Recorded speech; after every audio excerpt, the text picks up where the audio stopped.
Kas iš jūsų norėtumėte ugdyti savo stiprų imunitetą ir trigubą imunitetą? Mano vardas Vytenis Sinkevičius, esu papildomos ir alternatyvios medicinos terapeutas, sistemų Astro Qigong sveikas žmogus ir trigubo imuniteto galia autorius. Karantino metu sukūrėme sistemą, kaip ugdyti mūsų sveikatą. Nes šiai dienai mums reikia stiprinti visokeriopą imunitetą. Mes nenorime amžinai dėvėti kaukių, naudoti dezinfekantus ir laukti skiepų kaip išsigelbėjimo. Todėl mes su komanda apjungėme efektyviausias praktikas iš skirtingų laiko patikrintų sistemų ir sukūrėme unikalią sistemą, kaip ugdyti mūsų trigubą imunitetą. Tai yra fizinį, energinį, emocinį, mentalinį. Atsispirti nuo fizinių virusų, emocinių virusų ir mentalinių virusų. Mes žinome, jog streso metu žmogaus organizmas išskiria streso hormonus. Ir mes galime maitinti sveikai, mes galime gyventi sveikai, mes galime mankštintis. Tačiau jeigu mes patirime stresą ir nemokame su juo tvarkytis, tai alina mūsų imunitetą. Iš tikrųjų, tai tiesiog išjungia mūsų imunitetą. Ir mes esame pažeidžiami įvairių infekcijų, onkologijos ir kitų ligų. Aš atstovauju mediciną, kuri tyrinėja sveiką žmogaus būseną, o ne ligą. Norėjome išbandyti šią sistemą ir šį rugsėjo mėnesį subūrėme grupę žmonių, kurie norėjo vystyti savo sveikatą. Nuvažiavome prie jūros ir 7 dienas praktikavome laiko patikrintas efektyviausias iš įvairių sistemų atrinktas praktikas ir ugdėme trigubą imunitetą. Kiekvienam žmogui prieš stovyklą darėme diagnostiką, naudodami rytų medicinos metodus, Qigong terapiją, taip pat bioenergetiką ir Astro mediciną. Mes turime puikią komandą. Į ją įeina Asta Keturkienė, gydytoja, ajurvedos specialistė, Virgilijus Kirkevičius, farmakognostas, fitoterapeutas. Kompanija FOHO remia mus papildais. Pirties bičiulių draugija prisideda žiniomis apie pirtį ir aš, Vytenis Sinkevičius, apie rytų mediciną, Qigong terapiją, Astro mediciną. Taip pat mano mokytojas Valerijus Babajevas, astrologas, Astro medicinos terapeutas. Taip pat mano kolegė Genovaitė Jurėninė, bioenergetikė. Taigi apjungę šitas žinias mes sukūrėme sistemą, kurią įgyvendinome retrito stovyklos metu. Žmonių švytintys veidai tai pats geriausias rezultatas ir efektas, kokį mes galime pasiekti. Taigi planuojame ateičiai vystyti šį projektą, pritaikyti jį vaikam ir žmonėm, kuriem reikia specialios priežiūros, onkologiniam ligoniam, senjoram. Nes šiai dienai šita sistema yra sukurta žmonėm, kurie yra daugiau mažiau sveiki ir nori būti dar sveikesni. Planuojame gauti finansavimą šiam projektui ir kartu norime sudėti visas žinias į online platformą, kur bus paskaitos ir praktikos. Tai bus apie 3 mėnesius trunkantis kursas, kur žmogus galės sekti savo efektyvumą ir praktikuoti namuose savo patogiu laiku. Taip pat planuojame daryti retritus stovyklas gyvai, prie jūros, 7 dienas, 3 dienas ir stiprinti imunitetą įvairiom praktikom. Asmeniškai aš kentėjau nuo įvairių sveikatos negalavimų. Buvau labai stipriai apsinuodijęs, užteršęs savo žarnyną ir mano mikroflora buvo silpna. Mane puldavo įvairios infekcijos, todėl ieškojau įvairių būdų, kaip stiprinti imunitetą. Atradau lietuvišką pirtį, Lietuvos pirties bičiulių draugiją. Pradėjau sveikatintis pirtyje. Žinoma, įvairios Qigong praktikos, tai Dicuan ir papildomos ir alternatyvios medicinos žinios, rytų medicina, ajurveda, Dao medicina. Aš labai puikiai suprantu žmonės, kurie serga chroniškai. Tai kainuoja laiko, kainuoja pinigus, pirkti vaistus. ir galiausiai tai dar labiau silpnina mūsų imunitetą. Todėl aš jaučiau labai didžiulę atsakomybę, kurdamas šitą projektą ir buvau skatinamas noro padėti žmonėm būti sveikiem.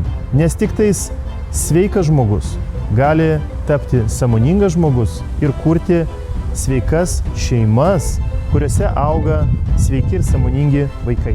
Esu dėkingas visiems, kurie rūpinasi savo sveikata, savo emocinę būklę ir savo mentalinę būklę. Tai yra pozityvus mąstymas. Ir kviečiu tuos, kurie nori pastiprinti savo sveikatą, ugdyti savo imunitetą, registruotis į online mokymus, registruotis į stovyklas, retritus arba kreiptis asmeniškai.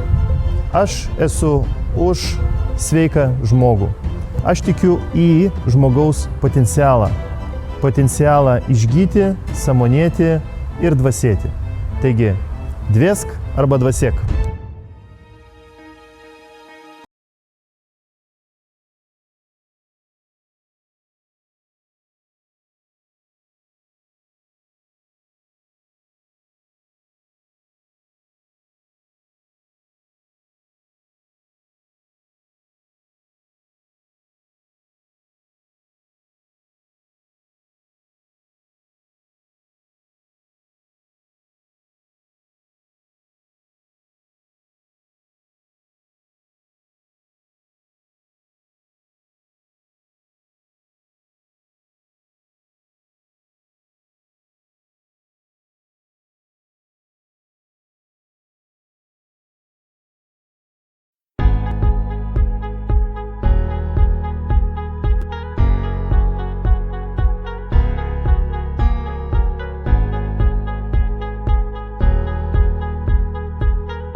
Ketvirtadienio vakaras ir, mėlėjai, mes kviečiame jūs vėl patyrinėti save, patyrinėti savo sveikatą. Šiai dienai mes kalbėsime apie imunitetą ir kaip mes galime jį stiprinti natūraliomis veikliomis medžiagomis.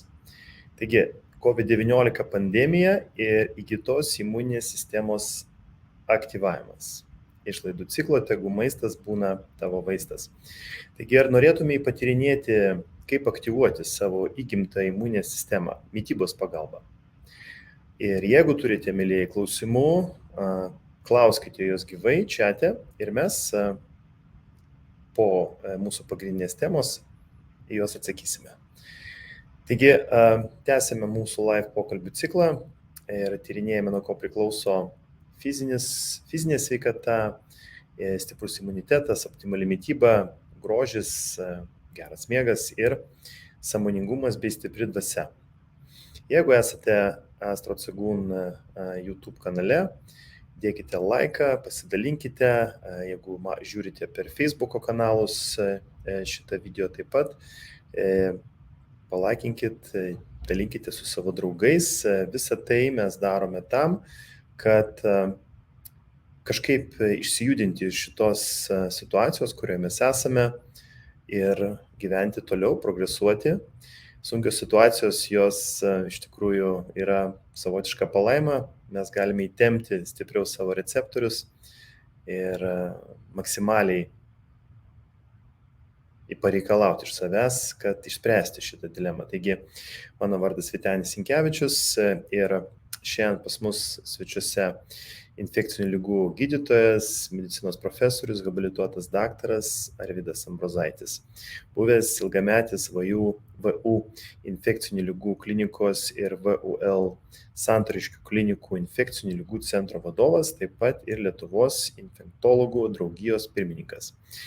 Ir šiandien profesorius pristatys tokią kaip studiją savo, tyrinėjimus, pagristus įvairiais moksliniais straipsniais, kaip mes galime stiprinti savo imuninę sistemą. Kągi, tai kviečiam mūsų vakaro svečią. Sveiki, Arvydai, kaip jūs? Sveiki, labą vakarą, malonu. Dėkui už pristatymą. Man labai iš tikrųjų įdomu apie žmogų sužinot, kokia jo istorija, trumpai galbūt, nes laukia dar mūsų daug įdomių temų. Vat jūs savo gyvenimą skyrėte mokslui, medicinai, taip, ir iš esmės tai yra pagalba žmonėm.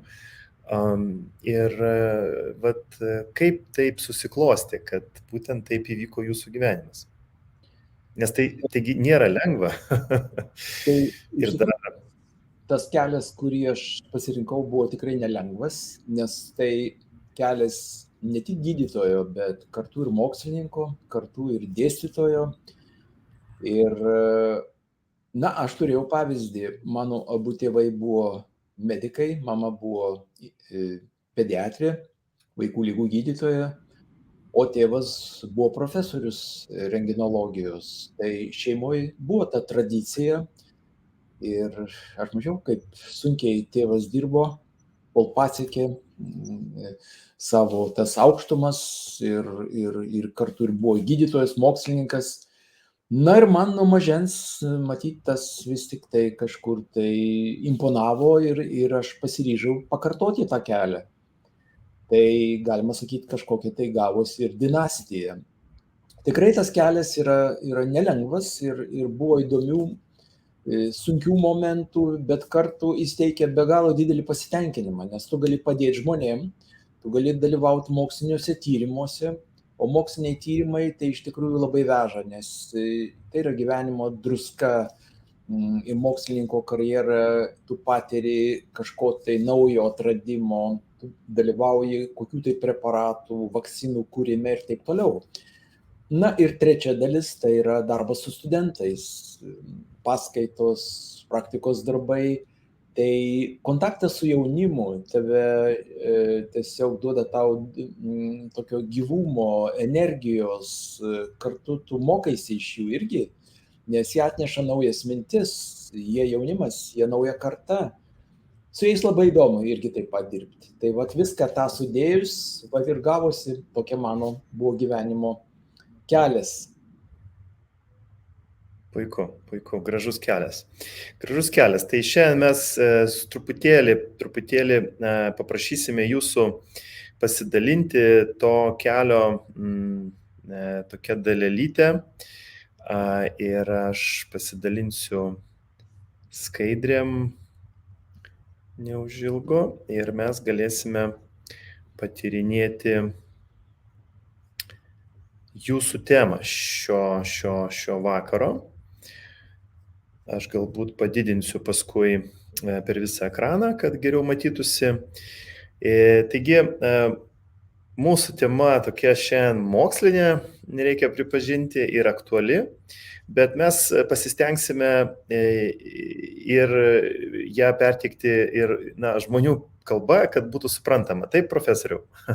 Na, stengsimės, kiek tai įmanoma, kad žmonių kalba būtų. Taip, teisingai. Puiku, tai aš tada keisiu skaidrės, kuomet jau jūs norėsite perėti prie kitos skaidrės, tiesiog sakykit sekantį ir aš tada pakeisiu skaidrę.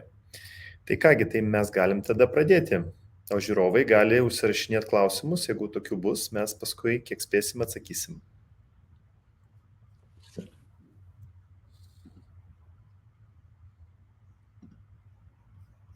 Tai kągi, tada pradedam.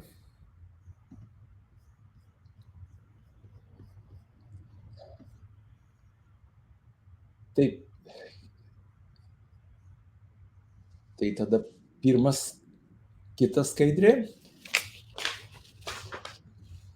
Tai mūsų imuninę sistemą sudaro įgimtas imunitetas, arba sinonimas yra nespecifinis imunitetas ir įgytas, arba specifinis imunitetas.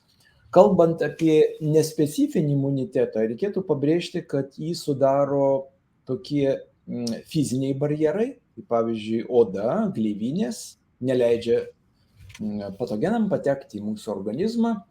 Taip pat cheminiai barjerai, tai ašaros, seilės, skrandžio rūgštys, Taip pat ir ląsteliniai barjerai, neutrofilai, makrofagai, įvairios kraujo ląstelės, kurios irgi dalyvauja kovoje su patogenais, bakterijomis arba virusais. Ir jeigu mes kalbėtume apie įgytą imunitetą, tai įgytas imunitetas skiriasi nuo įgimto, kad jis įgyjamas mūsų gyvenimo eigoje. Jį sudaro aktyvus imunitetas ir pasyvus imunitetas. Aktyvusis įgytas imunitetas gali išsivystyti persirgus ligą po infekcijos arba pasiskiepijus nuo tos ligos. Aktyvus imunitetas gali būti natūralus, jeigu antikūnai, tai tie apsauginiai baltymai, kurie apsaugo žmogų nuo patogeno invazijos, atsiranda persirgus tam tikrą ligą. Tai yra natūralus aktyvus imunitetas. Ir gali būti dirbtinis aktyvus imunitetas. Tai jis atsiranda po skiepų, kai mes sušvirkščiam vakcinoje esančius antigenus tam, kad iššaukti organizmo imuninį atsaką, kurio pasekmė yra apsauginių arba neutralizuojančių antikūnų atsiradimas, kurie jau vėliau, jeigu patogenas pateks į organizmą, tai jie jį tiesiog neutralizuos. Toliau pasyvus imunitetas. Jis atsiranda, jeigu mes tuos apsauginius antikūnius gauname iš kitų šaltinių. Tai jis gali būti natūralus. Pavyzdžiui, antikūnius gauna vaikai iš motinos, vaisius gali gauti per placentą. Taip pat žindomi vaikai gauna antikūnius per krūties pieną. Ir taip pat gali būti pasyvus imunitetas dirbtinis, jeigu tie antikūniai yra tiesiog suleidžiami į mūsų organizmą, į veną, tam tikrais medicininiais preparatais, pavyzdžiui, globulino injekcijos gali būti, gamma globulino injekcija arba tiesiog infuzija, tam, kad sustiprinti organizmą. Jau gatavė antikūnai. Jau žmogui nebereikia gaminti antikūnų, kaip pavyzdžiui, persirgus ar pasiskiepijus. Tai yra sušvirkščiami jau gatavė antikūnai. Seka. Kita skaidrė. Žmogaus įgimtos imuninio atsako sistema yra labai įvairi. Ir labai daug organų audinių dalyvauja imuniteto veikloje. Pradėkime nuo limfinių mazgų.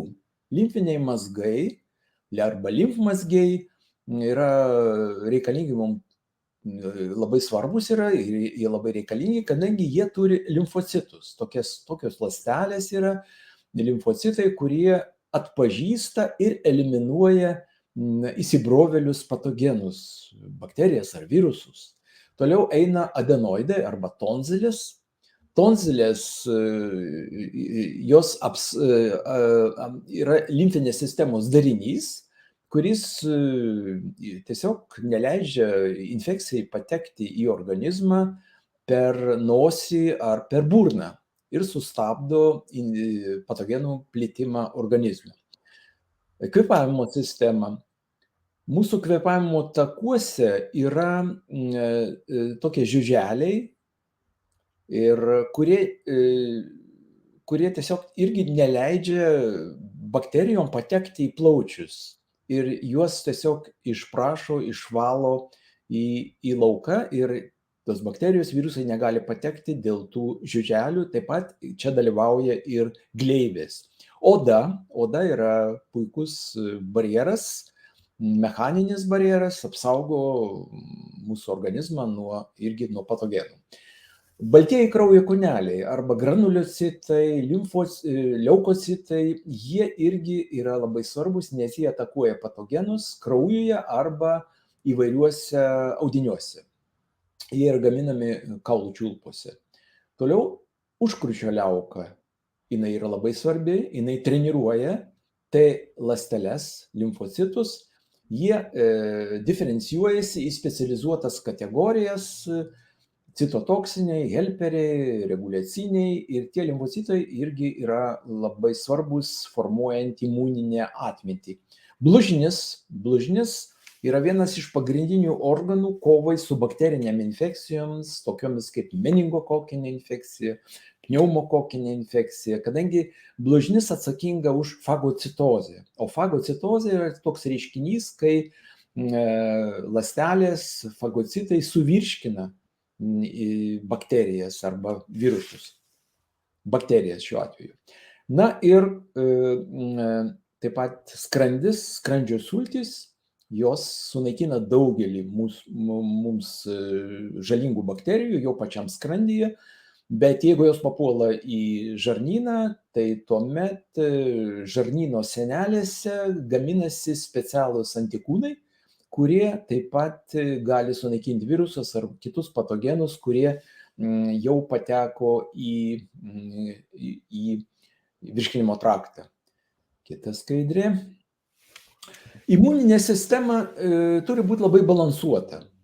Jinai gali veikti efektingai, optimaliai.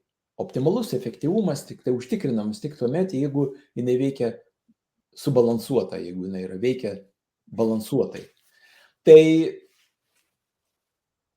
jeigu atsiranda per daug didelė hipererginė reakcija, tai tuomet imuninės sistemos aktyvumas pasidaro per daug didelis, hiperreakcija. Tai jinai gali atsirasti dėl vidinių grėsmių, jeigu sutrinka imuninės ląstelės mityba, jeigu jos membranos omega-6, omega-3 santykis sutrinka, tuomet tos imuninės ląstelės tiesiog pradeda naikinti žmogaus ląsteles ir atsiranda įvairios autoimuninės ligos. Ir autoimuninis tireoiditas, reumatoidinis artritas, vilkligė, uždegiminė žarnyno liga, pirmo tipo diabetas ir taip toliau. Gali taip pat būti ir išorinės grėsmės, tai įvairūs alergenai, jie sukelia egzemas, bronchinę astmą, sinusitą, taip pat alergija maistui taip pat. Na ir taip pat galima imunosupresija, kai imuninės sistemos aktyvumas yra per daug mažas.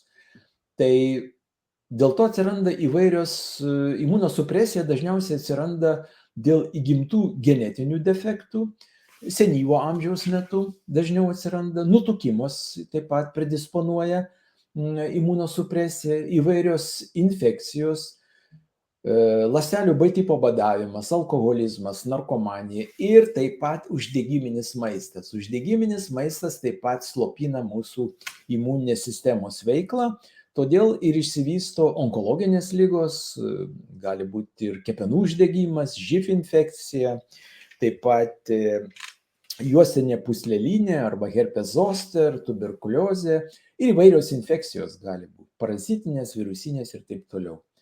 Kita. Čia išvardintis 8 maisto produktai, kurie yra labai svarbus tam, kad palaikytų mūsų imuninę sistemą. Tai obuolių sidro actas yra svarbus, citrinos, taip pat buljonas su kaulais, grybai, ypatingai šitakė, taip pat svogūnai, alyvuogės, taip pat imbieras, česnakai, na ir 9, tai be abejo yra tai žuvis. Žuvies produktai ypatingai mums svarbus palaikyti sveiką imuninės sistemos būklę. Imuniteto sveikatai ypač svarbi yra žuvis. Trumpai apie COVID viruso, koronaviruso poveikį į mūsų imuninę sistemą. Patekus virusui ir prisijungus prie plaučių epitelio ląstelių yra aktyvuojama ir įgimta, ir įgyta imuninė sistema, todėl išsivysto taip vadinamas sisteminis uždegiminis atsakas. Kodėl jis išsivysto? Todėl, kad virusas paleidžia mechanizmą išsiskyrimo taip vadinamų citokinų arba baltymų, kurie skatina uždegiminės reakcijas išsiskyrimą. Per daug pasigamina tų uždegiminių citokinų, kurie sukelia uždegimą. Arba taip vadinama citokinų audra. Ir kai tų citokinų pasidaro labai daug, tai atsiranda uždegimas ir eksudatas gali užlieti visus plaučius šios infekcijos metu ir žmogus gali paskesti savo organizmo skysčiuose ir atsiranda dusulys ir tai yra viena iš pagrindinių mirties priežasčių kovidinės infekcijos metu. Be to išsiderina imuninis atsakas ir išsivysto taip vadinamas ūminis respiracinio distreso sindromas. Kitaip sakant, kvėpavimo nepakankamumas. Žmogus dūsta. Tai ypač dažna ta citokinų audra stebima tarp senyvo amžiaus pacientų, kuriems jau yra imunosupresija. Ar dėl gretutinių ligų, ar tiesiog dėl senyvo amžiaus. Ir dėl to tokio labai intensyvaus uždegimo atsiranda kvėpavimo nepakankamumas, taip pat atsiranda dauginis organų disfunkcijos sindromas, ne tik kvėpavimo nepakankamumas, ir širdies kraujagyslių sistemos nepakankamumas, inkstų funkcijos nepakankamumas ir taip pat šokas gali įsivystyti. Kita skaidrė.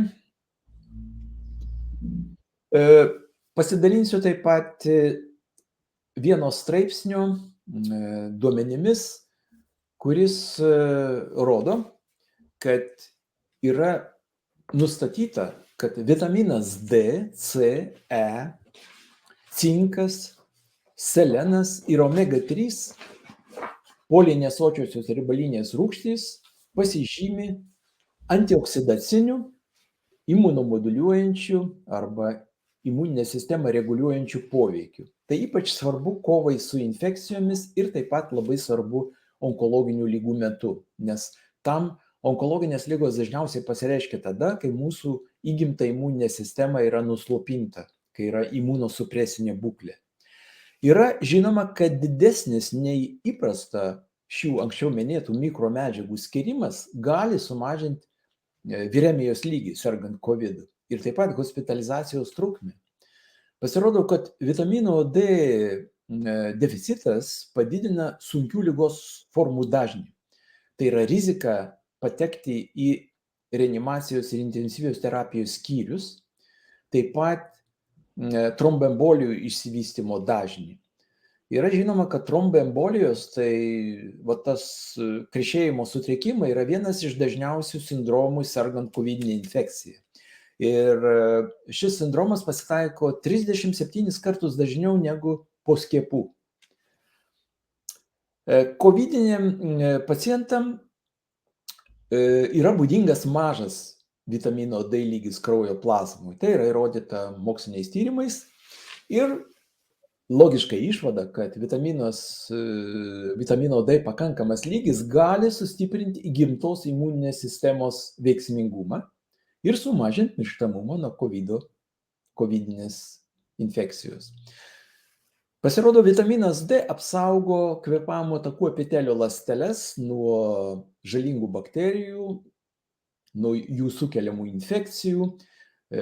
Taip pat gali sumažinti antrinių bakterinių plaučių uždegimų riziką sergant COVID, nes pradžioje sergant COVID būna virusinė pneumonija. Bet sveikstant dažnai dėl sumažėjusio imuniteto prisideda dar gretutinės ligos, tokios kaip, pavyzdžiui, bakterinės kilmės plaučių uždegimas. Mes turim dar tokią problemą, senyvo amžiaus problemą, tai inflammaging, lėtinis sisteminis uždegimas, kuris be abejonės silpnina uždegimą. Ir tas inflammaging dažniausiai atsiranda dėl to, kad mes naudojam labai uždegiminį maistą, sutrinka omega-6, omega-3 santykis ląstelių membranoje ir tas lėtinis sisteminis uždegimas be abejo paliečia ir imuninės ląsteles, ir imuninių ląstelių membranos taip pat sutrinka, ten irgi vystosi uždegimas, todėl susilpnėja imunitetas. Ir įrodyta, kad vitaminas D kaip tik padidina priešuždegiminių ir sumažina prouždegiminių tų citokinų lygį, kas labai svarbu yra senyvo amžiaus žmonių tarpe. Teigiamas vitamino D poveikis imuninė sistema yra ypač vertingas esant citokinų audrai, kai citokinų audros atveju sergant COVID, kai išsivysto tas kvėpavimo nepakankamumas. Kita. Pradėkim nuo vitamino C. Tai tam, kad būtų poveikis, mums reikėtų gauti ne mažiau kaip 6-8 gramus vitamino C. Ir vitaminas C labai geras yra antioksidantas, labai stiprus, jis apsaugo nuo infekcijų. Yra įrodyta, kad jis mažina plaučių uždegimo riziką. Vitaminas E, jo mums reikėtų gauti per parą nuo 50 iki 200 mg. Jisai skatina fagocitozę. Fagocitozė tai kai makrofagai suvirškina patogenus, mikrobus ar virusus, fagocituoja. Toliau cinkas.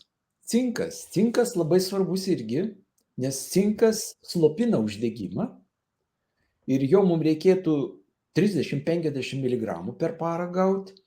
Be to cinkas didina priešuždegiminių citokinų koncentraciją ir taip pat didina baltųjų kraujo kūnelių, neutrofilinių granulocitų aktyvumą. Ir kas yra labai svarbu, kad cinkas slopina viruso replikaciją arba dauginimąsi, paprastai kalbant dauginimąsi. Na ir be abejo reikėtų paminėti omega-3. Omega-3 gerina oksigenacijos lygį. Ką tai reiškia oksigenacija? Tai kraujo arterijų aprūpinimą deguonimi. Nes, kaip žinot, kovidinės infekcijos metu sumažėja oksigenacija, saturacijos lygis ir žmogus pradeda dusti, kadangi arterijose mažai yra deguonės. Tai va, omega-3 didina oksigenacijos lygį kaip tik kovidinės infekcijos metu. Omega-3 yra keletą rūšių. Viena iš jų, eikozapenteno rūgštis, mažina riziką sirgti širdies kraujagyslių ligomis. Kita rūšis, dokozekseno rūgštis, jinai kaip tik labai svarbi onkologinių ligų atveju, kadangi mažina onkologinių ligų progresavimą, metastazų atsiradimą, na ir be abejo profilaktiškai gali sumažinti riziką sirgti onkologiniam ligom. Be to, dokozekseno rūgštis įeina į mūsų smegenų ląstelių neuronų sudėtį. Vitaminas D, mums reikėtų vitamino D kiekvieną parą gauti ne mažiau kaip 20-50 mikrogramų, tai yra tokia norma. Tai šios mikromedžiagos yra ypač svarbios senyvo amžiaus žmonėms, kurie yra rizikos grupė sirgti sunkesnė forma kovidinės infekcijos. Tai čia būtų tikslinė grupė naudoti šias mikromedžiagas didesniam dozėm senyvo amžiaus žmonių tarpe. Visos paminėtos mikromedžiagos yra veiksmingos šios infekcijos metu. Bet tik didesnių dozių skyrimas gali sukelti teigiamą poveikį. Reikalingos dėja dar didesnės apimties klinikinės studijos tam, kad patvirtinti ryšį tarp mitybos ir maisto produkte esančių mikromedžiagų kiekio ir kovidinės infekcijos. Ir šiuo metu vyksta kelios tos studijos, jos turėtų papildyti mūsų žinias apie mikromedžiagų svarbą kovidinės infekcijos metu. Kita. Straipsnis, kuriame yra atlikta 2 nepriklausomų duomenų šaltinių metaanalizė ir buvo nustatytas priežastinis ryšys tarp sergamumo sunkia COVID forma ir taip pat mirštamumo ir vitamino D3 lygio kraujyje. Na, prieš pradedant kalbėti apie vitamino D3 reikšmę, reikėtų pabrėžti, kad nors vakcinacija yra ir toliau išliks kertiniu akmeniu kovoje su COVID infekcija, kartu yra aišku, kad vien tik skiepai jau negali apsaugoti nuo visų koronavirusinės infekcijos atvejų, ypač kai atsiranda naujos viruso atmainos, tokios kaip Omikron, ir mes be abejo dar tikimės, kad ir daugiau jų bus. Todėl mes manom, kad yra labai tikslinga vakcinaciją derinti kartu su įgimtos imuninės sistemos aktyvintojais. Bet jokių būdų negalima teigti, kad įgimtos imuninės sistemos aktyvintojai gali pakeisti vakcinaciją, kadangi skiepai sukelia įgytą imunitetą, tai nespecifinį imunitetą, nukreiptą prieš tam tikrą patogeną. Tuo tarpu įgimta imuninė sistema, jinai nukreipta prieš visas sukėlėjus, prieš visus patogenus, todėl jinai nėra tokia efektyvi. Tačiau žinoma, kad įgimtos imuninės sistemos aktyvintojai pagerina, padidina vakcinacijos efektyvumą. Yra nustatyta, kad mirštamumas nuo šios infekcijos ypač padidėja, kai vitamino D3 lygis yra mažesnis kaip 75 nanomoliai litre. Tai yra apatinė normos riba. Jeigu vitamino D3 lygis yra lygus 125 nanomoliam litre ar daugiau, tai yra norma ar daugiau, tai gali apsaugoti, toks lygis gali apsaugoti nuo mirties atveju ir padidinti specifinių antikūnių sukeliamą apsaugą ir nuo viruso mutantų. Yra taip pat žinoma, kad vitaminas D3 sumažina uždegimą sukeliančių citokinų produkciją, todėl sumažėja citokinų audros intensyvumas. Taigi stabdoma uždegiminė reakcija, kas yra labai svarbu, nes tas uždegimas perteklinis dažnai nužudo žmonės, kurie suserga koronavirusinę infekciją.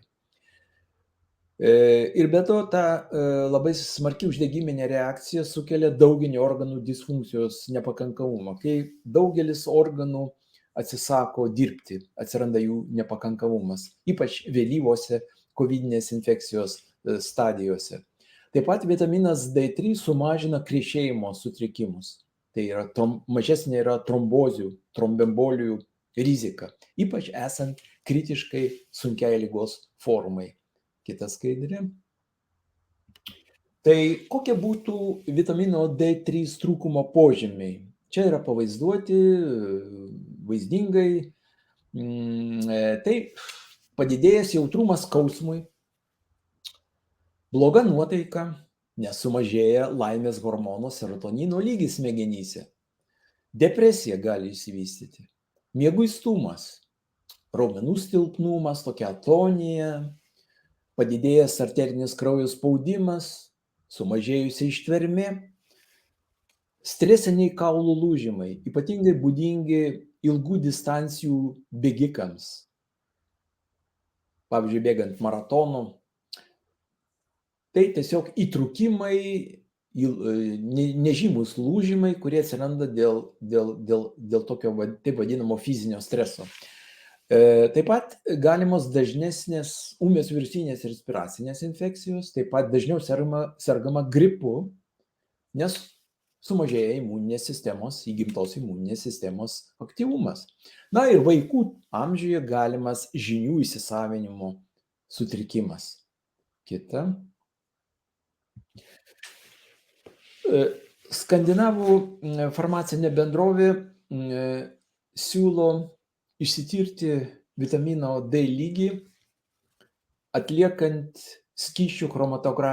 tyrimą atliekant skysčių chromatografijos metodų, ir tai būtų išdžiovintas kraujo lašo tyrimas, kuris atliekamas pagal sutartį su Norvegų Vitas laboratorija. Tai yra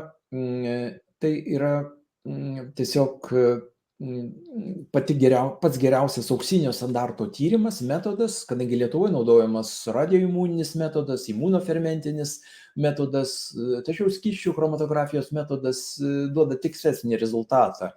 Ir nustačius vitamino D lygį galima pagal rezultatą koreguoti mitybą pagal vitamino D poreikius. Jį galima atlikti labai greitai, paprastai, kraujas yra paimamas namų sąlygomis, 2-3 lašai, Ir taip pat vitamino D lygio rezultatas gaunamas labai lengvai suprantamų grafinių pavydalų ir pagal tą lygį mes galime taip pat teikti rekomendacijas ar maisto atžvilgių, ar taip pat naudoti tam tikrus preparatus, kurie galėtų kompensuoti vitamino D deficitą. Rekomenduojam tą testą atlikti kas 120 dienų, kad galima būtų stebėti būklę ir koreguoti vitamino D3 vartojimą. Na ir taip pat gyvenimo būdą keisti. Tokie būtų kita skaidrė. Vitamino D kiekio kraujyje normos. Tai Europai dažniausiai vitaminos D matuojamas nanomolės litre, Jungtinėse Amerikos valstijose nanogramais mililitre. Tai pageidautina vitamino D koncentracija turėtų būti ne mažiau kaip 75, bet ne daugiau kaip 125, nes hipervitaminozė vitamino D taip pat nėra pageidautina. Ir tiems, kuriems yra randamas per mažas vitamino D lygis, galima pasiūlyti labai puikų vitamino D preparatą, kuriame vitaminas D yra išskirtas iš natūralių medžiagų, iš natūralių šaltinių, šiuo atveju iš kerpės. Ir taip pat yra dar priedo, yra plataus spektro magnio papildas.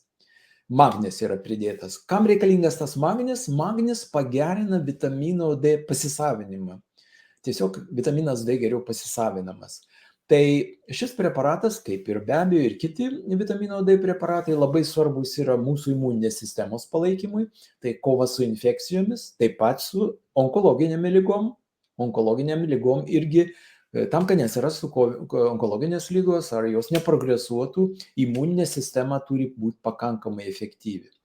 Taip pat nuovargis mažėja, išsekimas, na ir labai dar svarbu yra palaikyti tinkamą kaulų būklę. Kadangi jeigu trūksta vitamino D, tai su maistu gaunamas kalcis, jis nepatenka į kaulus, į dantis ir gali su laiku atsirasti kaulų išretėjimas, osteoporozė. Ypatingai jinai yra pavojinga, būdinga menopauzės laikotarpio moterims. Dozavimas. Vienoje tabletėje, vitamino D tabletėje yra 12,5 mikrogramų vitamino D3 ir rekomenduojama dozuoti nuo 1 iki 4 tablečių.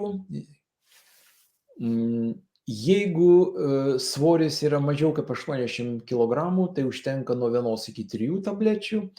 Jeigu svoris yra daugiau 80 kg, rekomenduojama 2-4 tabletės per dieną. Kita skaidrė. Taip pat norėčiau pakalbėti apie kitą imuninės sistemos aktyvintoją beta-gliukaną. Na, kaip žinia, organizmo imunitetui stiprinti yra labai daug priemonių.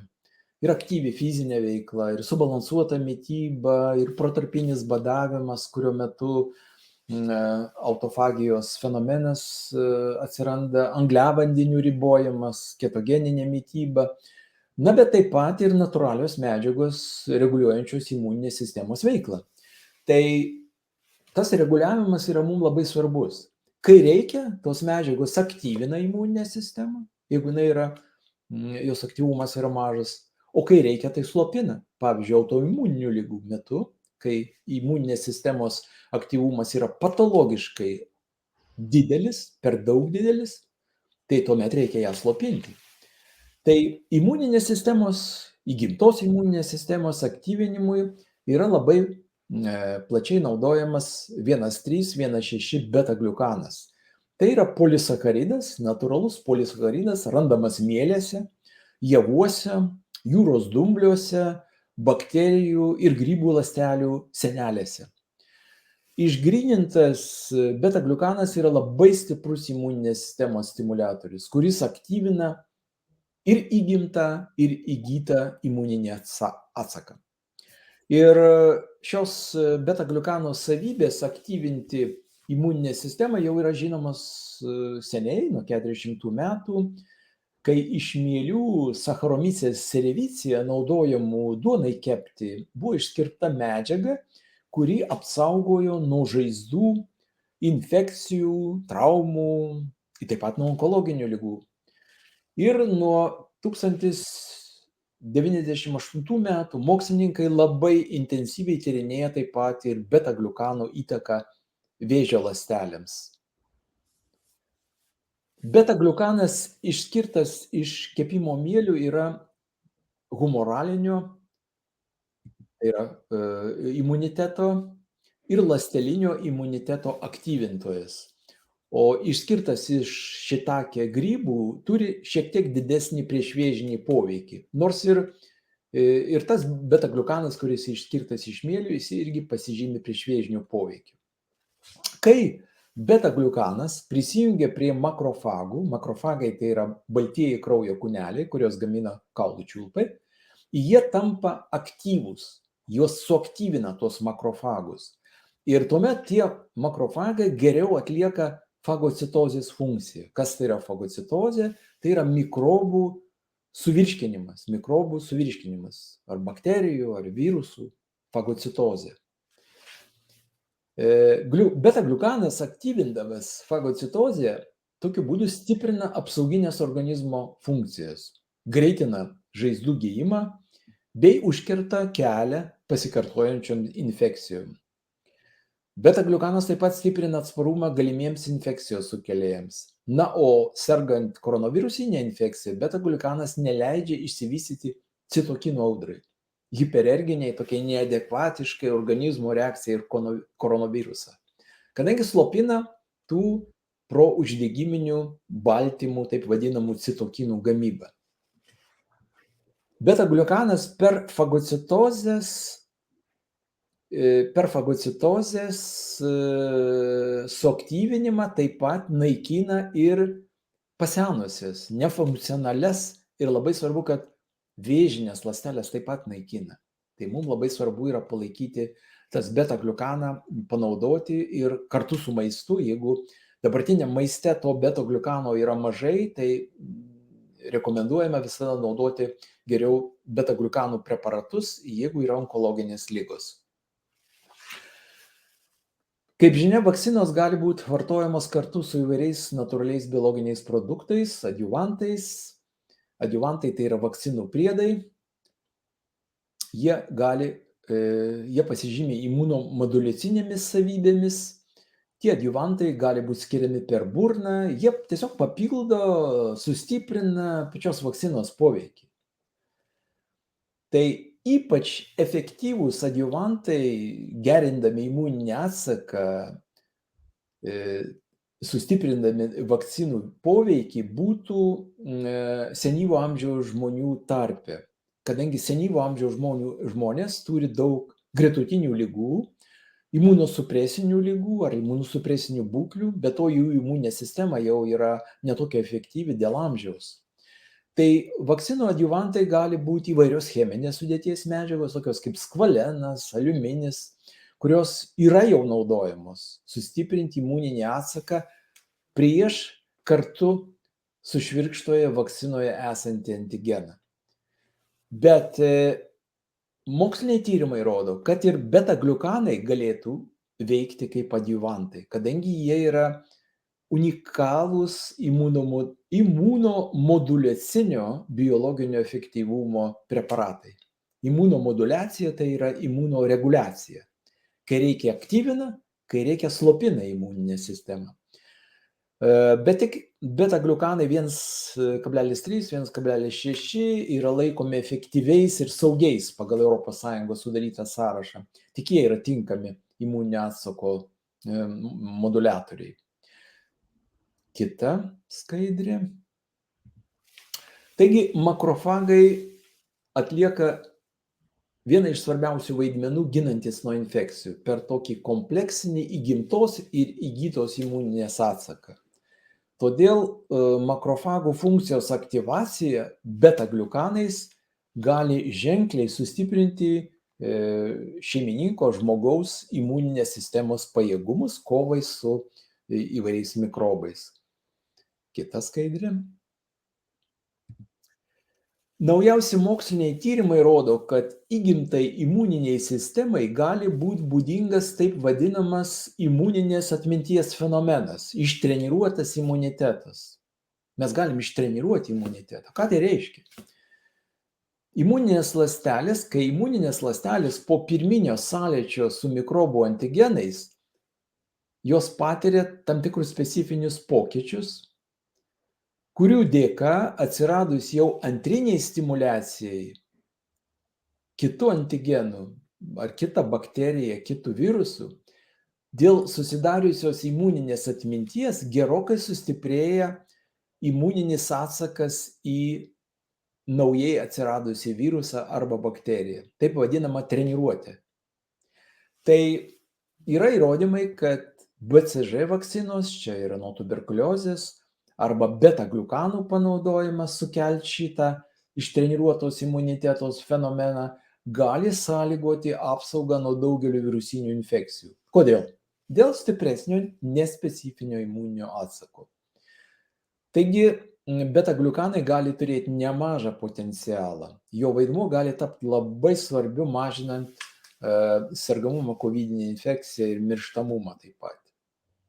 Ir taip pat manoma, kad geriamas beta-gliukanas, profilaktinis vartojimas geriamo beta-gliukano galėtų būti efektyvi priemonė sustiprinti nespecifinį imuninį atsaką ir sušvelninti COVID klinikinius simptomus.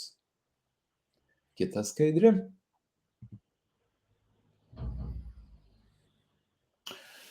Tai skandinavų farmacinė bendrovė siūlo beta-gliukano mišinį, jis yra išskirtas iš kepimo mielių. Tai yra natūralūs polisacharidai, jie aktyvina mūsų įgimtą imuninę sistemą, ypač jų komponentus, neutrofilus, makrofagus, taip pat limfocitus ir taip pat pagerina imuninės sistemos pajėgumus kovai su infekcijomis ir taip pat su vėžinėmis ląstelėmis, todėl jį galima naudoti ir onkologinių ligų metu. Vienoje kapsulėje be beta-gliukanų, ten yra 200 mg beta-gliukanų vienoje kapsulėje, yra taip pat vitamino D3 20 mikrogramų ir vitamino C 20 mg. Profilaktinės dozavimas būtų 1 kapsulė per dieną, tačiau jeigu yra infekcija arba jeigu yra diagnozuota onkologinė liga, rekomenduojama dozę padidinti iki 2 kapsulių 2 kartus per dieną.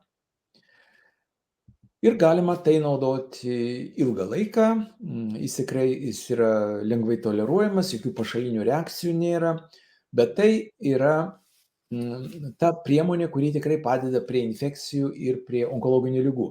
Kita panaudojimo sritis - tai autoimuninės ligos.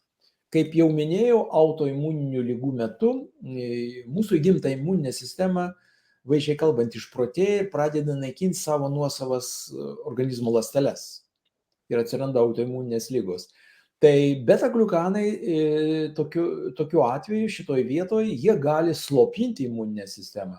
Todėl mes turim labai gerą patirtį vartojant beta-gliukanus taip pat autoimuninių ligų metu. Kartu be abejo su priešuždegiminė mityba taikant ir naudojant taip pat omega-3 įvairius preparatus, tokius kaip balanso aliejus. Be to, šis imunomoduliatorius, natūralūs beta-gliukanai, jie taip pat sėkmingai naudojami ir alerginių ligų metu. Alerginės ligos taip pat irgi atsiranda dėl per daug didelio įgimtos imuninės sistemos aktyvumo, kai veikia įvairūs alergenai.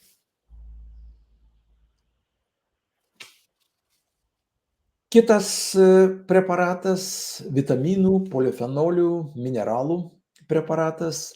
Jis taip pat palaiko imuninę sistemą ir jame yra keturiose kapsulės. 4 kapsulės yra dienos norma. Viena kapsulė 20 kg kūno svorio. Tai mes gauname normą 42 mikromedžiagų, kurios reikalingos dienos normą organizmo funkcionavimui. Jų tarpe 22 vitaminai ir mineralai. Tai šiuo metu, kai mes naudojam dirbtinį maistą, kuriame yra pakankamai kalorijų, jos gaunamos su riebalais, su angliavandeniais, tai mes tikrai sotumo jausmą įgyjame, tačiau tame maiste trūksta vitaminų, mineralų, beta-gliukanų, polifenolių ir tas maistas yra tuščios kalorijos. Dėl to mūsų ląstelės pradeda badauti. Taip vadinamas fenomenas B tipo badavimas, kai ląstelės negauna vitaminų, mineralų dėl to, kad mes naudojam dirbtinį arba perkaitintą maistą, greitą maistą, itin perdirbtą maistą, pusfabrikačius ir taip toliau.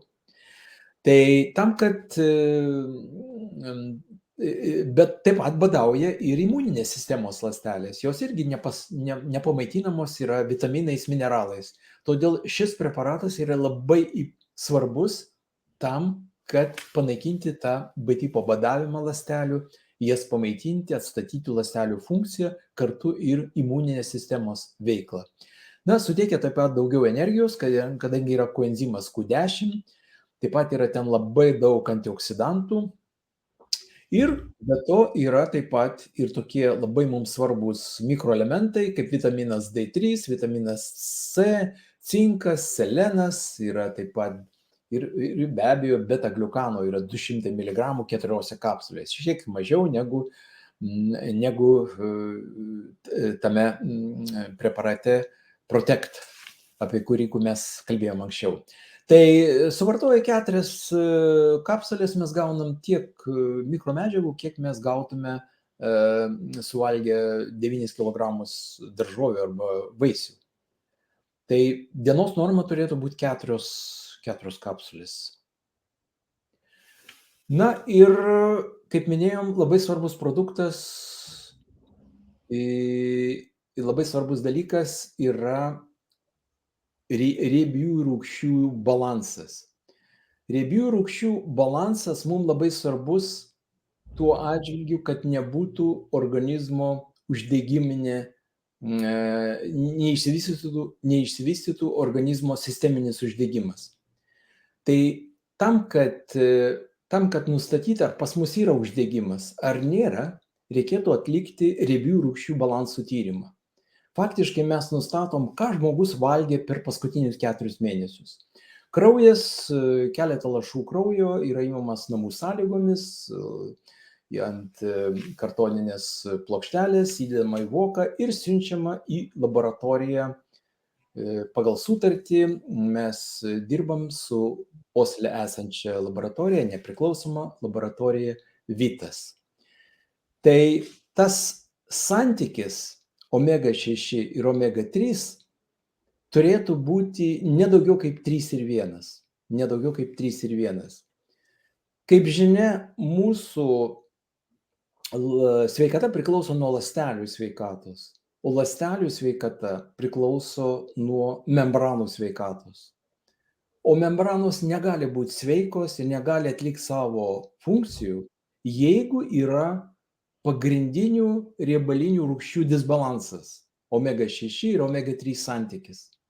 Tai kaip tyrimai rodo, dabartiniu metu Lietuvoje omega-6, omega-3 santykis yra labai iškreiptas, padidėjęs ir sudaro vidutiniškai 12:1, tuo tarpu turėtų būti nedaugiau kaip 3:1. Tai jeigu mes naudojam labai uždegiminį maistą, tai yra maistą, kuriame yra daug omega-6 ir mažai omega-3, taip pat daug naudojam sočiųjų riebalų, tai mūsų ląstelių membrana tampa kieta ir standi ir nepralaidi. Medžiagos į vidų patenka labai sunkiai, mikromedžiagos, vitaminai, mineralai, ir jos nepamainina ląstelę, tai ląstelė pradeda badauti, o toksinai, taip pat balastinės medžiagos, jos neišeina iš ląstelės ir jos kaupiasi viduje. Tai iš tikrųjų tos ląstelės degeneruoja, išsigimsta ir atsiranda įvairios ligos.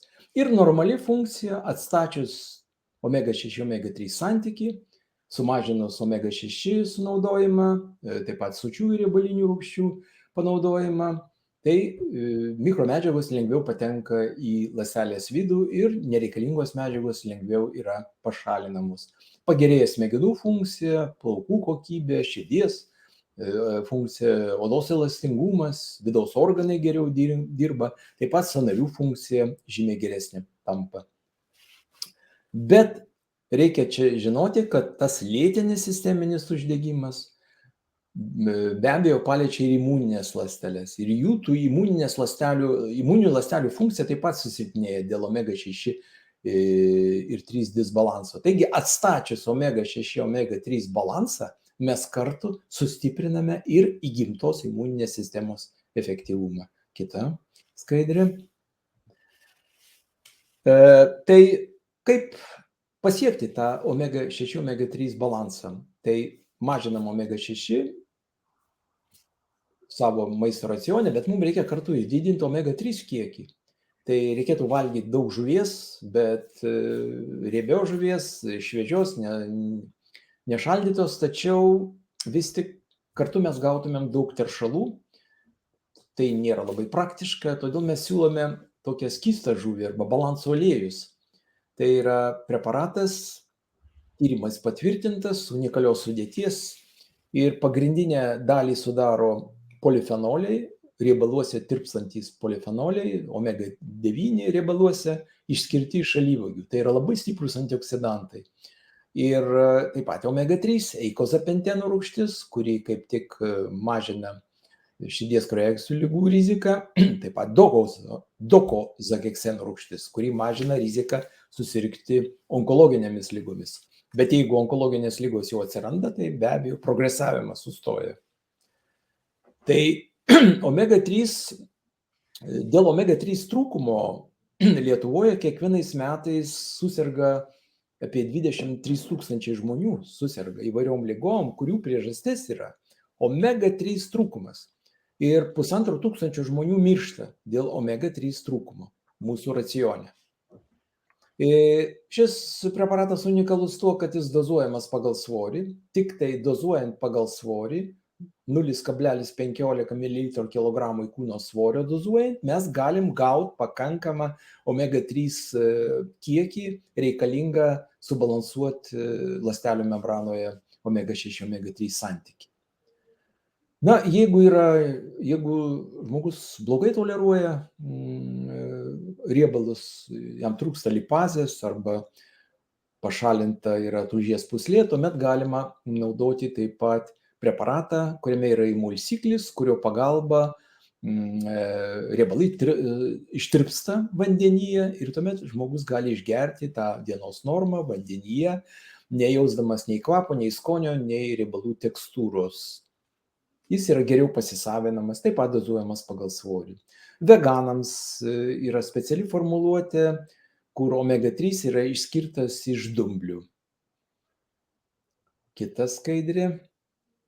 Na ir taip pat yra kapsulės. Kapsulės, jos praturtintos polifenoliais iš kakavos ir labai patogos naudojimui. Viena kapsulė skirta 30 kg kūno svorio, tai per parą užtenka 2-3 kapsulių. Ypač jos patogios kelionės metu. Kelionės metu, kai dėl suprantamų priežasčių netai patogu vežioti su savim aliejaus flakonus. Tai kiltų natūralus klausimas, kuogi skiriasi balanso aliejus nuo vaistinėse parduodamų žuvies taukų ar omega-3 papildų. Pagrindinis skirtumas yra tai, kad balanso aliejus turi polifenolius. Polifenoliai apsaugo omega-3 nuo oksidacijos daugiau kaip 35 valandas. o reikia mažiausiai 24 valandų apsaugos nuo oksidacijos, nuo sunaikinimo. Oksidacija tai yra sunaikinimas. Kai omega-3 papuola į organizmą, tai žmogus stengiasi jį sunaikinti organizmas, oksiduoti. Tai reikia mažiausiai 24 valandų apsaugos nuo oksidacijos, kad omega-3 spėtų pasiekti visų mūsų ląstelių membranas ir pakoreguoti tą sutrikusi omega-6, omega-3 santykį ir jį per 120 dienų sutvarkyti iki normos 3 ir 1. Tuo tarpu vaistinėse parduodamų omega-3 papildų žuvies taukų sudėty nėra polifenolių, bet ten yra sintetinis antioksidantas vitaminas E, tokoferolis. Tai jis apsaugo omega-3 nuo oksidacijos tik nuo 9 iki 15 valandų, ko aišku neužtenka, todėl tie preparatai jie nemažina uždegimo ir jie nėra veiksmingi. Balanso aliejus naudojamas įvairiuose gyvenimo etapuose nuo 6 mėnesių. Nėščios moterys gali taip pat naudoti, veikia į smegenis, į širdį, sąnarius, iš tikrųjų imuninę sistemą. Svarbiausia yra imunitetas palaikomas, nes atstatomas yra imuninės sistemos ląstelių membranos pralaidumas ir omega-6, omega-3 santykis. Taigi, tam, kad palaikyti mūsų imuninės sistemos veiklą, reikėtų naudoti keletą preparatų iš karto. Ir ypatingai svarbus yra balanso aliejus, taip pat yra vitaminų preparatas, Extendas. Na ir prie viso šito dar galima būtų pridėti ir prebiotinės skaidulos. Prebiotinės skaidulos yra mums labai svarbios, kadangi tai yra maistas gerosiom bakterijom. Ir jų pagalba galime mes atstatyti gerųjų bakterijų populiaciją storajam žarnyne. Mes žinome, kad 70–80% imuninės atsako vyksta žarnyne. Ir jeigu nėra gerųjų bakterijų, tai tuomet ir imuninė sistema blogai veikia. Taigi, taip vadinamas sveikatos protokolas. Tai 3 produktai, kurie prilygsta, juos naudojant galima mes tiesiog, protokolas prilygsta Viduržemio jūros dietai. Mes kovojam su oksidaciniu stresu, mes sutvarkome riebalų disbalansą, mes taip pat panaikiname žarnyno disbiozę. Taigi šie 3 preparatai, jie praktiškai 30% pailgina gyvenimo trukmę, na ir gali leisti pasiekti taip vadinamą fenomeną sveikas senėjimas, healthy aging, kai žmogus tiesiog miršta tada, kai jam lemta, bet jisai išlieka santykinai sveikas iki pat gyvenimo pabaigos. Ir ačiū uždėmesį.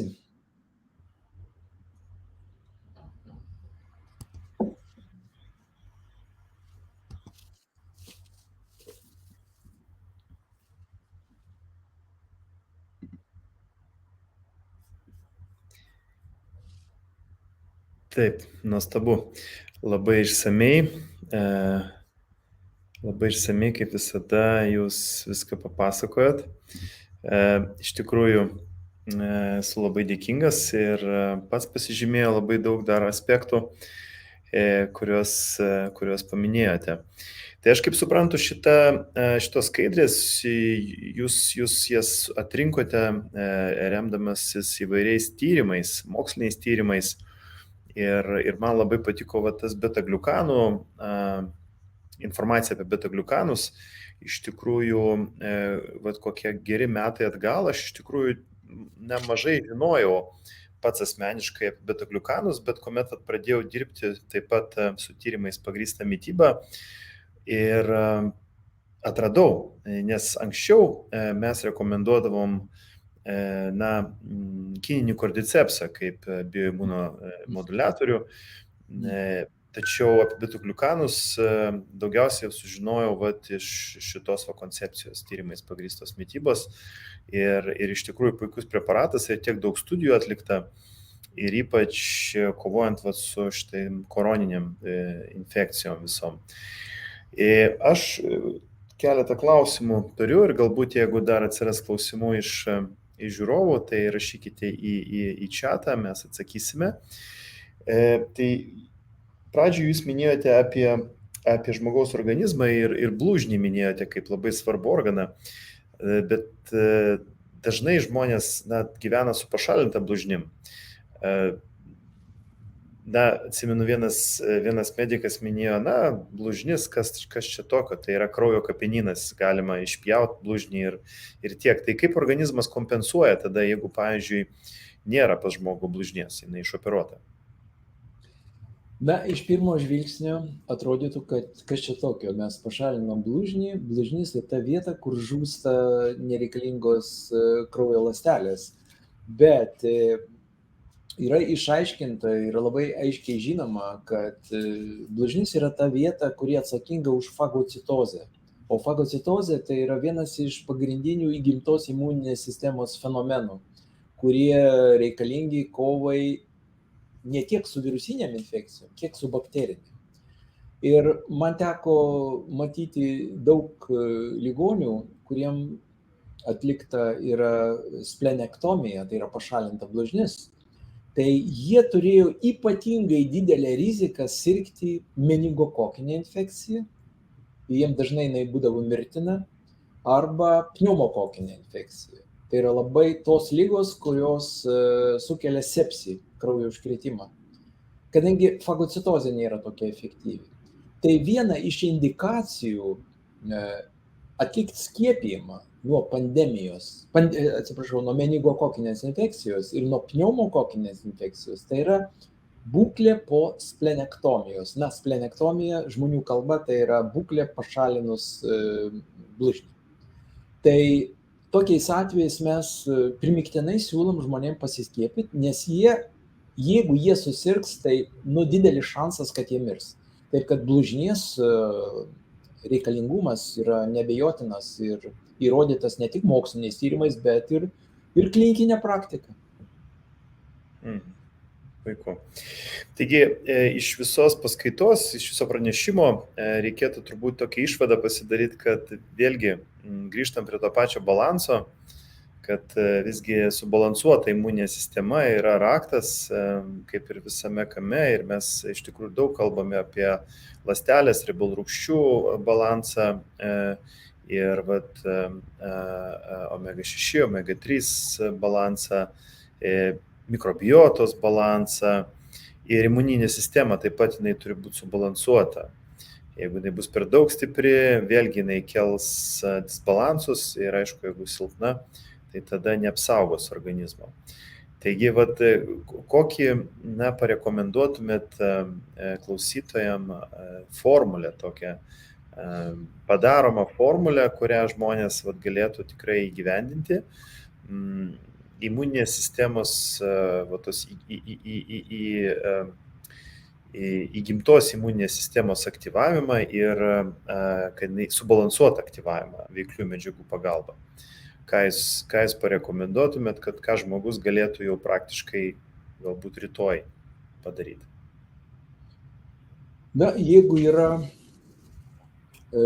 sakysim, pokovidinis sindromas, žmogus persirgo kovidinę infekciją ir tas pokovidinis sindromas dažnai būna skausmingas, nes imuninė sistema išsireguliavusi, arba jeigu yra onkologinė liga, tai vienareikšmiškai rekomenduočiau pradėti nuo omega-6, omega-3 subalansavimo, toliau naudoti beta-gliukanus, zinobiotikas, beta-gliukanus, taip.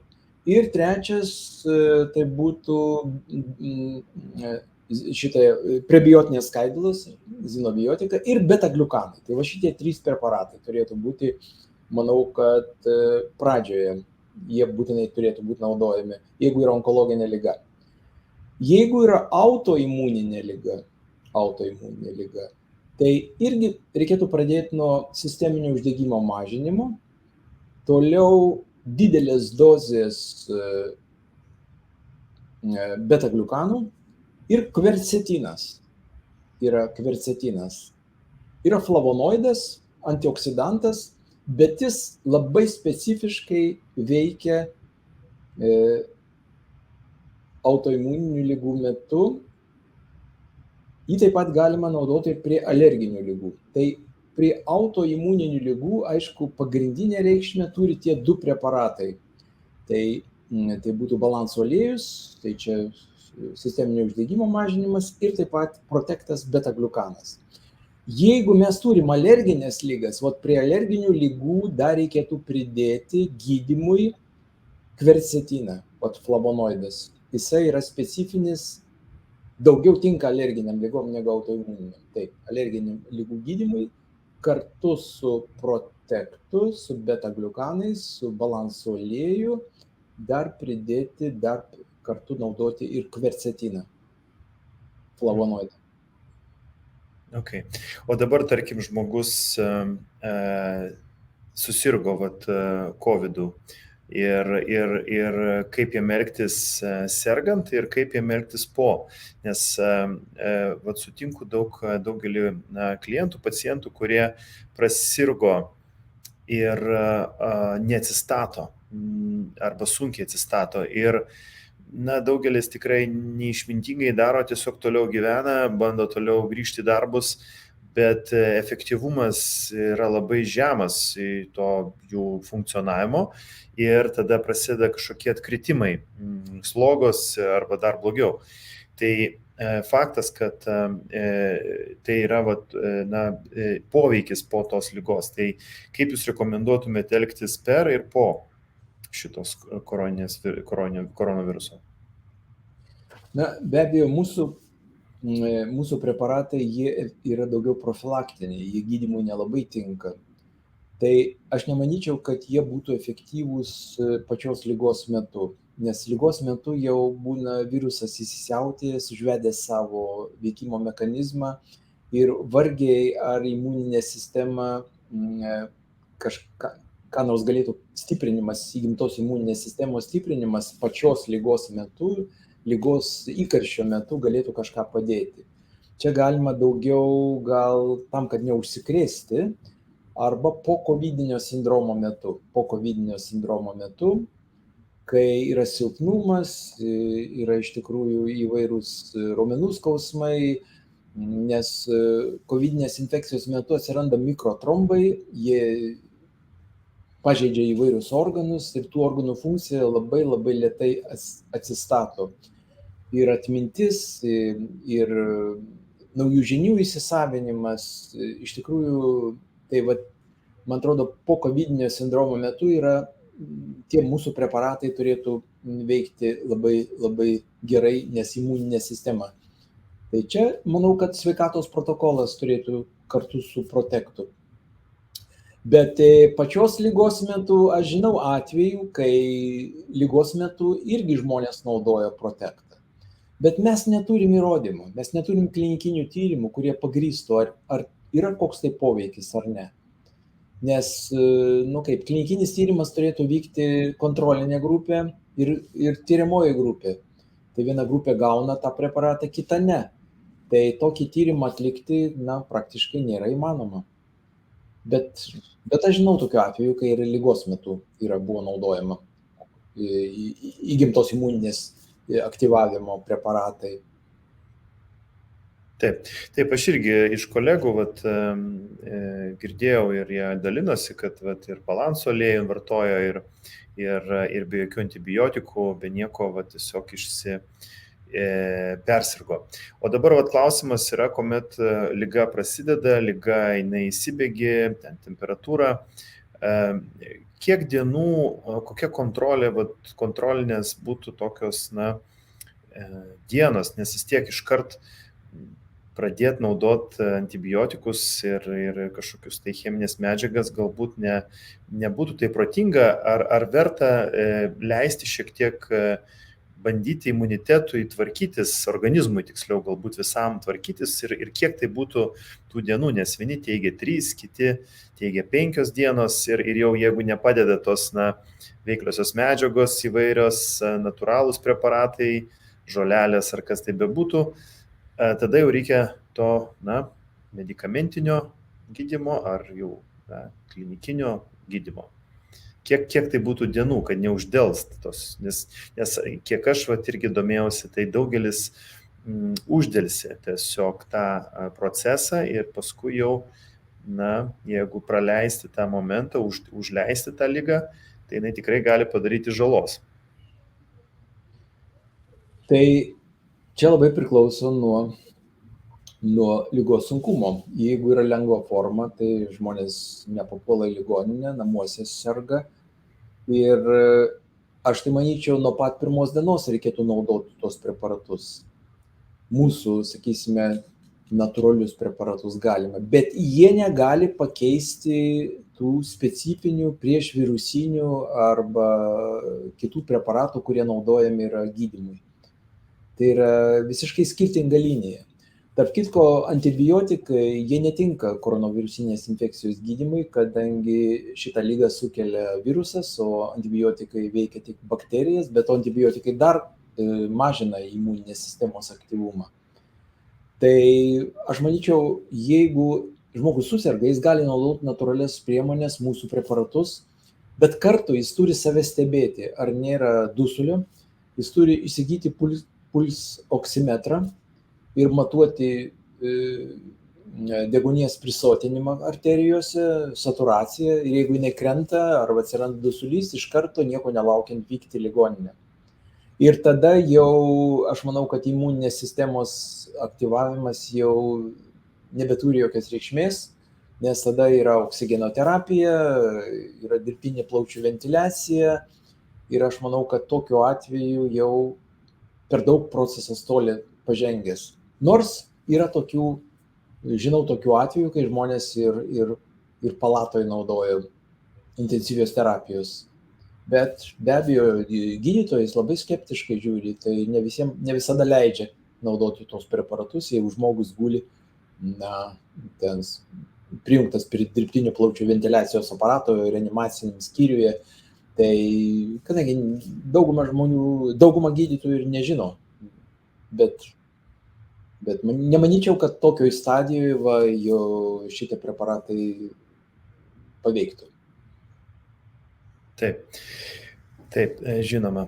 Ir dar vienas klausimas dėl onkologinių ligonių, kuriem taikoma chemoterapija. Ir Polas Kleitonas apie tai kalbėjo, kad daugelis gydytojų vengia skirti veikliąsias medžiagas kartu su chemoterapija. Nors tiek Polas Kleitonas, tiek Virgilijus Kirkevičius, mūsų žolininkas, farmakognostas, jisai labai akcentuoja ir tai vadina kaip saugos diržus, kad tam visgi cheminiam poveikiui mums reikia duoti kažkokį atsaką ir kad organizmas tą pačią chemiją galėtų kažkaip išvalyti iš savęs, pavadinkim taip.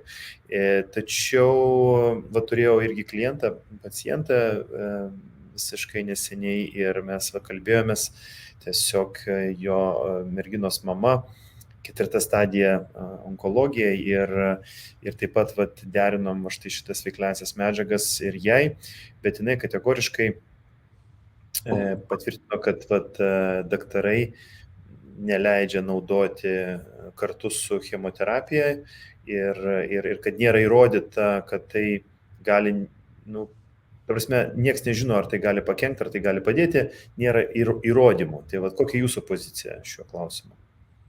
Ką aš galiu pasakyti, aš turiu patirtį, nes man tenka dirbti su onkologiniais ligoniais pacientais, tai aš visuomet rekomenduoju jiems mūsų preparatus, sveikatos protokolą arba zinobiotiko, prebiotinės skaidulas, balanso aliejų ir kartu ir protektą beta-gliukanus.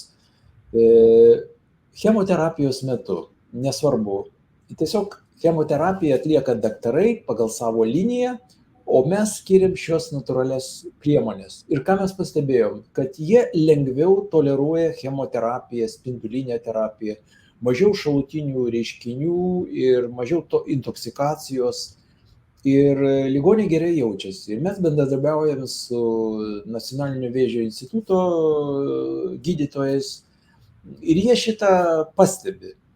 Bet aišku, tai yra empiriniai stebėjimai, tai nėra klinikinis tyrimas, nėra kaip čia kontrolinė ar tyriamoji grupė, bet tam tikras išvadas mes galim daryti. Mano patirtis tokia yra, kad jeigu gydytojo, chemoterapeuto, onkologo paklaustum, ar galima naudoti kažkokius preparatus kartu su mano preparatais, tai vienareikšmiškai jis pasakys ne. Ir jeigu tu jam dar paaiškinsi, tai yra duosi pavadinimus, tai, na, paprasčiausiai jie nežino tų preparatų, jie nesigilina ir manau, kad jie yra siauram tokiam farmacinių kompanijų gaminamų cheminių preparatų, tokio yra, kaip sakant, rate.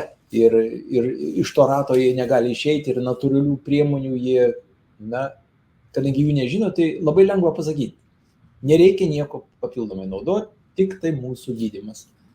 Tai iš tikrųjų tai yra, manau, kad labai klaidinga. Taip, aš irgi sutinku su jumis, nes mano mokytojas Virgilijus Krikevičius labai akcentuoja, na, jisai, aišku, žolinius preparatus rekomenduoja su chemoterapija kartu kaip saugos diržai, jisai taip vadina šį metodą. Gerai, ir dar turime klausimą ir matyti jau baigsim, nes jau laikas. Laima, ką vartoti mielofibrozės atveju, blužnis didelė, bet šalinti nepataria. Vartojama Eksimo 3 koncentratė, žuvies taukus, cinkas, seleną.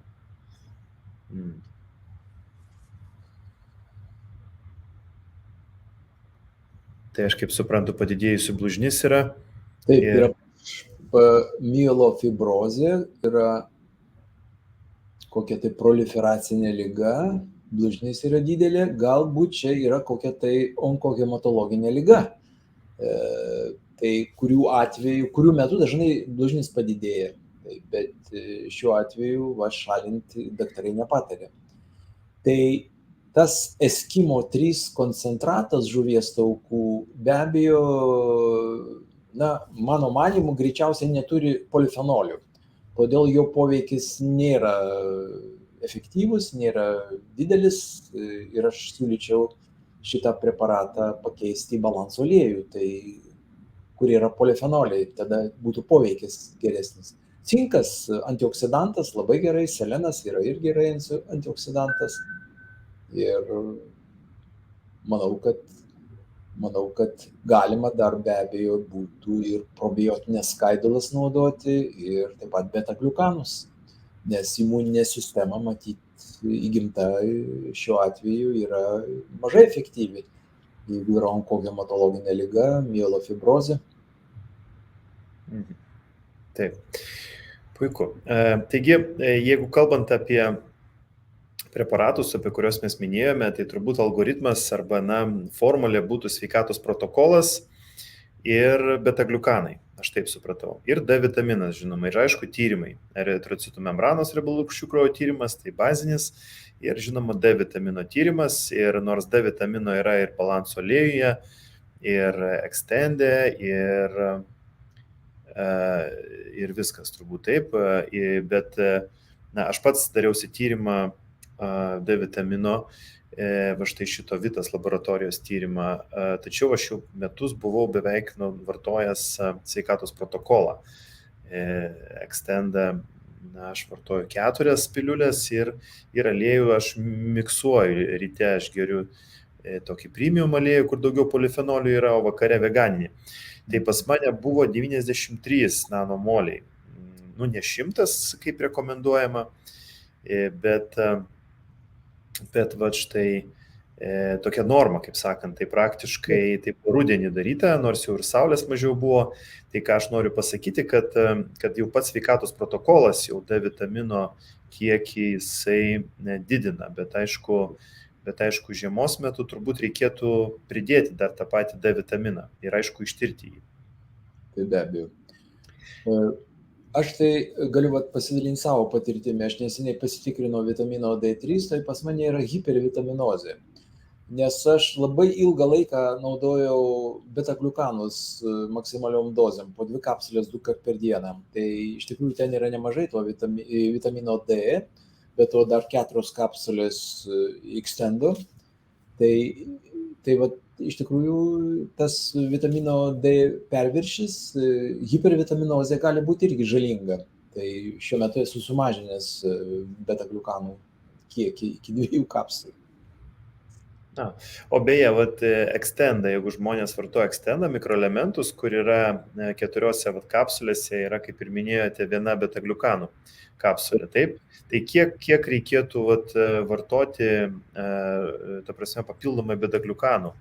Ar visgi svarbu, aišku, ir D vitamino tyrimą pasidaryti, pažiūrėti, kiek jo yra organizme ir kad to perdozavimo nebūtų? Tai be abejo, dabartinį metu yra galimybė, kai atlikti vitamino D testą, tai manau, kad reikėtų visada pasidaryti vitamino D3 testo, nustatyti lygį ir tada koreguoti tą naudojimą. Bet aš nemanyčiau, kad reikėtų ilgiau kaip mėnesį naudoti maksimalias dozes Protekto 4 kapsulės po 2 kart per dieną. Matomai, kad iš tikrųjų gali ir vitamino D padaugėti ir mes neturime tų stebėjimų, ar tikrai reikia maksimaliom dozėm naudoti, gal ir 2 kapsulių užtenka tam, kad palaikytų tą imuninę sistemą. Bet pradžioj, sakysim, tai galima, kad tiesiog tas būtų toksai didesnis postūmis imuninės sistemos veiklai. Čia yra toks diskusinis klausimas. Taip. Ir dar žmonės dažnai klausia, ar daryti pertraukas reikėtų, jeigu vartojam kažkokias veikliąsias medžiagas ir kada jas geriausiai metų bėgyje daryti tas pertraukas ir kokio ilgio jos turėtų būti.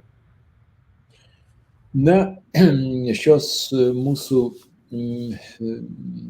rekomenduojamos mikromedžiagos, tai jos yra maisto sudėtinė dalis. Tai iš principo tas dozės, kurios yra palaikomosios, tokio palaikomojo poveikio, tai jas galima naudoti, tuos preparatus galima naudoti be pertraukų.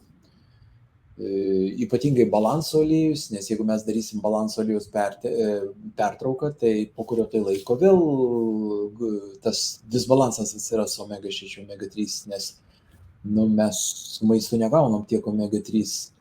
Taip pat kalbant apie prebiotinės skaidulas, juk vis tiek dabartinis mūsų maistas toks skurdus, kad mes gauname per parą 2-3 gramus prebiotinių skaidulų.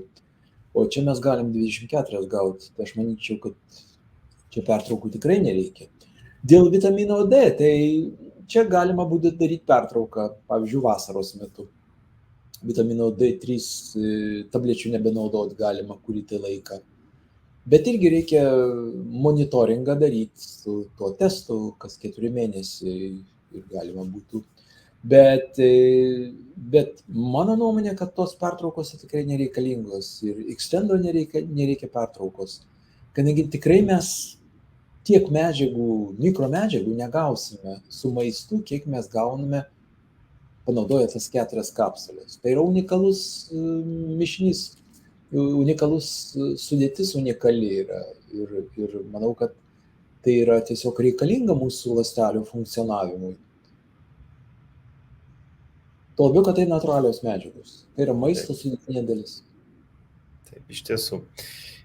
Kągi, ačiū labai, Arvydai, už jūsų laiką, už išmintį, už patirtį, neįkainamos žinios. Taigi, mėlėjai, pasidalinkite su savo artimaisiais, kurie galbūt yra dabar persirgę mūsų minėtom lygom. Ir jeigu turit klausimų, visada galite susisiekti asmeniškai. Kągi, ačiū ir gal dar susitiksime sekančiose laidose, labai bus miela jūs išgirsti vėl. Ačiū ir iki. Galbūt kažką norėtumėt palinkėti žiūrovam iš savo patirties. Na, aš tiesiog norėčiau žiūrovom palikėti, tiesiog rūpintis daugiau savo sveikata ir kai mes linkime sveikatos žmonėms įvairių progų metu, linkiu tau sveikatos. Mes turėtum susimastyti, kad sveikata savaime neteina, kad jinai nenukrenta iš dangaus kaip kokia mana. Mums reikia kovoti už ją, mums reikia daug pastangų, kad jinai išliktų pas mus, su amžiumi neblogėtų, bent jau jeigu ir mes netektume po truputį, tai kad tas procesas būtų lėtesnis. Ir tam yra natūralios priemonės. Ir įvairios yra priemonės, bet viena iš pagrindinių, tai aš manyčiau, tai yra mitybos subalansavimas. Tas mitybos subalansavimas yra unikalus dalykas ir mes per daug ignoruojam tą mitybą. Vyrai rūpinasi labai savo automobilių sveikata, keičia tepalus, nepila blogo benzino, bet į savo organizmą deda į visokius niekalus, šlamštus ir valgo visokį blogą maistą ir tai yra iš tikrųjų alinimas mūsų variklio mechanizmo, pačio jautriausio, tai mūsų žmogiškojo organizmo ląstelių. Taip kad rūpinkimės ne tik tai technika, automobiliais, bet ir savo organizmu. Ačiū labai ir kągi, gero jums vakaro, iki malonaus. Iki. Kągi, mėlyje, ačiū už dėmesį ir jeigu turite papildomų klausimų, visada galite rašyti. Taigi, naudokime tai, kas yra unikalu, tikrai unikalios yra unikalūs sprendimai, natūralūs svarbiausiai sprendimai. Ir organizmas yra įpratęs prie maistinių medžiagų, genetika mūsų yra įpratusi. Prie cheminių medžiagų nėra mūsų genetika įpratusi, tai yra laikinos priemonės galbūt. Niekas nesako, kad jos blogos, tačiau kiekvieną dieną kasdieninės priemonės turėtų būti natūralios. Ir jeigu mums neišeina susitvarkyti mūsų mitybos su esamu maistu, mes žinom, kad statistiškai tikrai neišeina, ypač jeigu gyvenam mieste, tai tikrai yra būtina papildyti mūsų racioną veikliosiom medžiagom. Taigi mes rekomenduojam sveikatos protokolą, beta-gliukanus prie viso to pridėti ir D vitaminą. Tai yra bazė, o po to labai individualu viskas. Kągi, mėlyje, ačiū už dėmesį ir susitiksime kitose mūsų pokalbiuose.